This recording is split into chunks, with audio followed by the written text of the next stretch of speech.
luar biasa itu. Duit udah kayak datang air bah itu. Ya ada waktunya lah orang. Sekarang malah yang ada gedung-gedung kita jualin, duitnya lumayan gede-gede itu, puluhan miliar. Ya itu kan bakal makan buat hidup yang sisa hidup om nih. Bahwa menghukum PT FICC ya, yang mana pimpinannya adalah Bapak Edi Solihin, untuk membayarkan pesangon-pesangon karyawan sebesar 3,5 miliar. Kami sampaikan bahwa laporan yang sudah kami buat sebelumnya ya di tahun 2002 itu sampai saat ini memang belum ada kejelasan.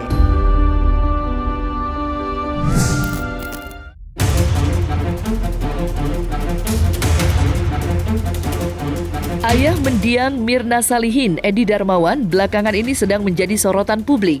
Bagaimana tidak, belum habis kontroversi yang dibuatnya terkait berbagai pernyataannya saat menanggapi film dokumenter Ice Cold Murder Jessica Wongso, kini sosok Edi Darmawan kembali ramai menjadi perbincangan. Terkait tuntutan para mantan karyawannya yang mengaku tidak mendapat haknya setelah di-PHK pada 2018 silam. Dan siapa sangka, buntut dari polemik tersebut, Edi akhirnya resmi dilaporkan ke Polda Metro Jaya pada 2022. Lantas, seperti apa perkembangan kasus tersebut saat ini? Benarkah hingga sampai saat ini pihak Edi Darmawan belum juga mempunyai itikat baik? Dan berapa pula sebenarnya jumlah tuntutan hak para karyawan yang belum dibayar oleh Edi Darmawan selaku pemegang saham perusahaan?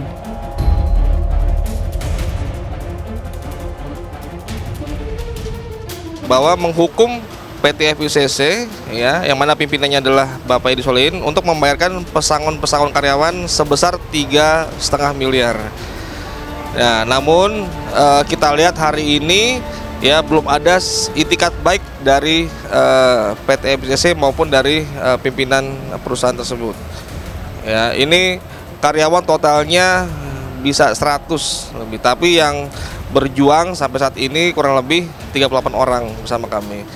Ya, mereka juga sudah putus harapan, hopeless segala macam, karena 5 tahun itu tidak waktu yang sebentar memperjuangkan keadilan di negeri ini. Belum ada sama sekali itikat baik dari pihak sana ya. Kita dari kuasa hukum sejauh ini belum ada yang menghubungi ya, baik itu untuk perdamaian maupun penyelesaian ya terkait pelaksanaan dari putusan pengadilan ini. Ya, artinya juga kami melihat bahwa teman-teman pekerja ini adalah dia juga tulang punggung keluarga. Kami sampaikan bahwa laporan yang sudah kami buat sebelumnya ya di tahun 2002 itu sampai saat ini memang belum ada kejelasan ya. Bahkan dari penyidik di Treskrimsus itu menyampaikan ini tidak memenuhi unsur pidananya. Meski keputusan pengadilan telah menjatuhkan putusan pada perusahaan yang dipimpin oleh Edi Darmawan untuk membayar hak para mantan karyawannya, sepertinya Edi Darmawan tidak mempunyai itikat baik untuk membayar hak para mantan karyawannya. Dugaan itu muncul lantaran belum ada tindakan nyata dari Edi Darmawan. Karena hal itu pula, kuasa hukum mantan para karyawan Edi Darmawan akan membuat laporan untuk kedua kalinya terkait Undang-Undang Cipta Kerja. Lantas, seperti apa sebenarnya legal standing perusahaan yang dibangun oleh Edi Darmawan Salihin tersebut?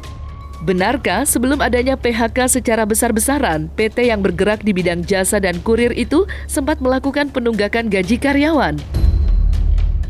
Saya udah pernah negur sama Pak Edi Darmawan Salihin, Pak, ini kalau penggajian begini ya saya nggak bisa makan di rumah Pak, saya gituin. Nah, Pak Edi sendiri jawab, ntar katanya 3 bulan berikutnya mungkin insya Allah katanya bisa normal kembali gitu. Tapi udah 3 bulan berikutnya tetap masih berjalan begitu aja gitu. Sampai kejadian PHK besar-besaran.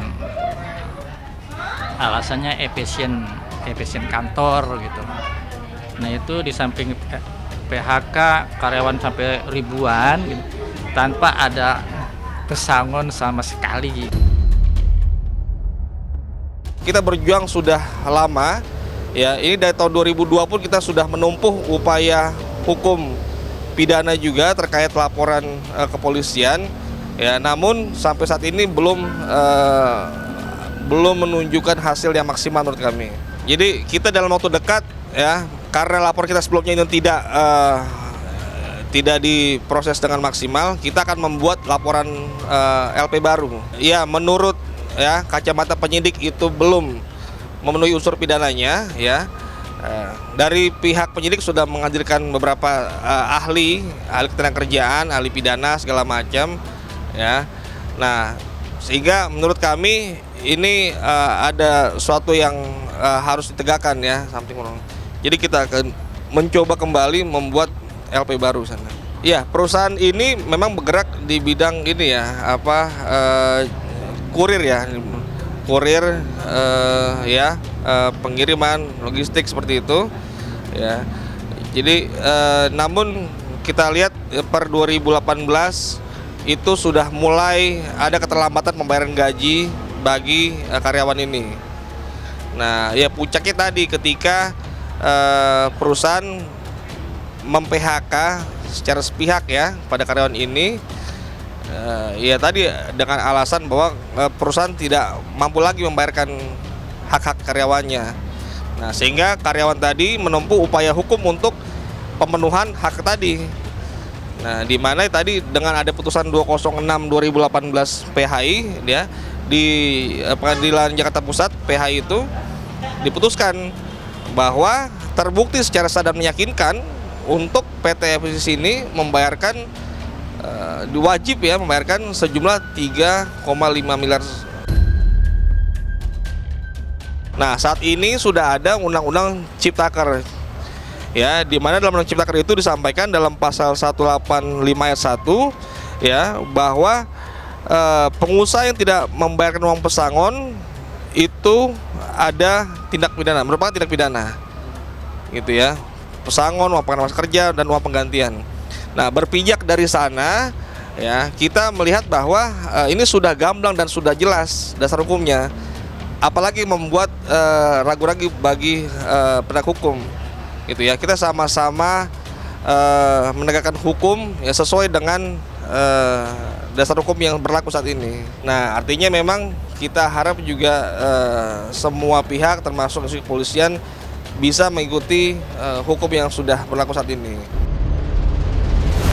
Usut punya usut, semenjak usahanya bangkrut hingga melakukan PHK besar-besaran, kini Edi Darmawan dalam pengakuannya menuturkan jika dirinya sudah tidak lagi meneruskan bisnisnya. Sebagai gantinya, ia sibuk berkebun di daerah Bogor, Jawa Barat. Lantas, benarkah perusahaan yang sempat ia rintis masih memiliki hutang yang mencapai 90 miliar rupiah ke salah satu bank swasta yang belum dibayarkan? Lantas, seperti apa kehidupan Edi Darmawan yang sesungguhnya? Tapi kami mendapatkan informasi bahwa kantor ini sedang diagunkan di salah satu bank. Dan menurut informasi yang kami dapatkan dari penyidik, nilai daripada hutang PT Fajar Indah Cemerlang ini kepada bank ini kurang lebih 90 M. Itu artinya, walaupun kami melakukan upaya proses eksekusi, sama aja kami melakukan menjaring angin. Apa artinya menjaring angin itu? Adalah sesuatu kesia-siaan. Ada yang memberitahu kepada kami bahwa ini hutang daripada Darmawan Solihin kepada bank. Ya, tapi kami kan tidak percaya begitu saja. Ya, yang namanya hutang kepada bank kan untuk digunakan kepada usaha kan baik. Ya kan?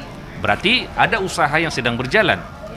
Tapi walaupun dia punya hutang sedemikian rupa kepada suatu bank, bukan berarti dia harus menunggak apa yang sudah menjadi kewajibannya kepada para karyawan yang sudah di PHK. Nah, Om sekarang udah pensiun, udah tua. Jadi Om mohon izin nih sama pemirsa. Om sekarang ke gunung, larinya ke Bogor tuh daerah Pamijahan situ. Tahu nggak, Cemplang tuh. Om nanam cabe, udah panen 2 kali, ya lumayan lah buat hidup ya. Terus tanah Om yang di mana Bitung itu buat ngumpulin singkong dari Lampung, semua Sumatera turun ke singkong ke bos saya tuh namanya Haji Tabroni, itu dia kirim ke Merak tuh, deket kan sama pelabuhan Merak saya punya tanah. Nah itu kita jual ke si orang Korea, saya nggak ikut ekspor karena ekspor sekali gagal, ditolak.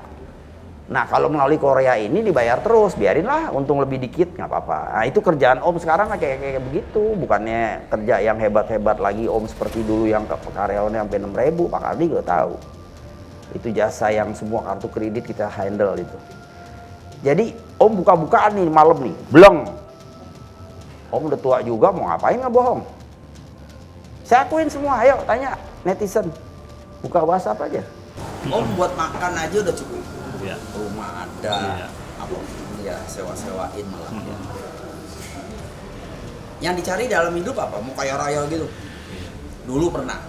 Luar biasa itu. Duit udah kayak datang air bah itu.